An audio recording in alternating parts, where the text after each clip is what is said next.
আসসালামু আলাইকুম বন্ধুরা। আজ সকাল সকাল বেরিয়ে পড়লাম। সারাদিন তো ব্যবসা বাণিজ্য নিয়ে ব্যস্ত থাকি, হাঁটা চলার কোনো ব্যবস্থা নাই। উম, সারাদিন শুধু অর্থের পিছনে ছুটে বেড়াই। আজ নিজের সুস্থতার তো অবশ্যই প্রয়োজন আছে। এই জন্য মনে হলাম যে না, এখন এখন থেকে সকালে উঠবো আর একটু হাঁটাচলা করবো। এই আজকে বেরিয়ে পড়লাম, ষোলগড়ের ওইদিকে যাচ্ছি।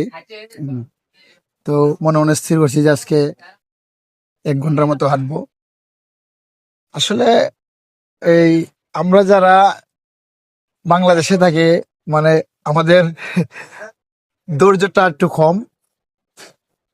একটা কাজ মানে শুরু করলে মানে এক নাগাড়ে বেশি দিন করতে পারি না, আমাদের মানে ধৈর্য হারা হয়ে যায়। তো চেষ্টা করব যে আজ থেকে যে যাতে ধৈর্যটা ধৈর্য ধরে যাতে হাঁটতে পারি। আর শারীরিক সুস্থতার জন্য হাঁটার কোনো বিকল্প নাই, এটা আমরা সবাই জানি। এরপরেও আমরা ধৈর্য ধরে মানে হাঁটতে পারি না রেগুলার। 1 দিন 2 দিন 15 দিন 1 মাস হওয়ার পরে আবার ধৈর্য হারা হয়ে যায়।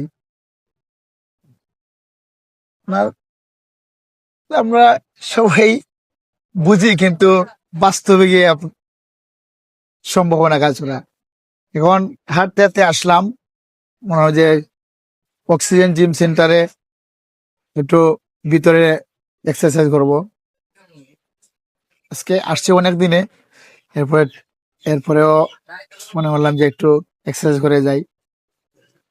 রাস্তার মধ্যে তার সঠিকভাবে এক্সারসাইজ করা জানি, একটু এক্সারসাইজ করলাম, মোটামুটি ভালো লাগতেছে। হ্যাঁ,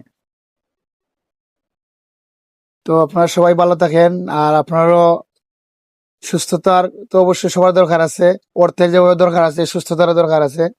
হ্যাঁ, আর হাঁটা এবং শারীরিক এক্সারসাইজ বিকল্প। তো সবাই চেষ্টা করবেন, ভালো থাকেন। আসসালামু আলাইকুম।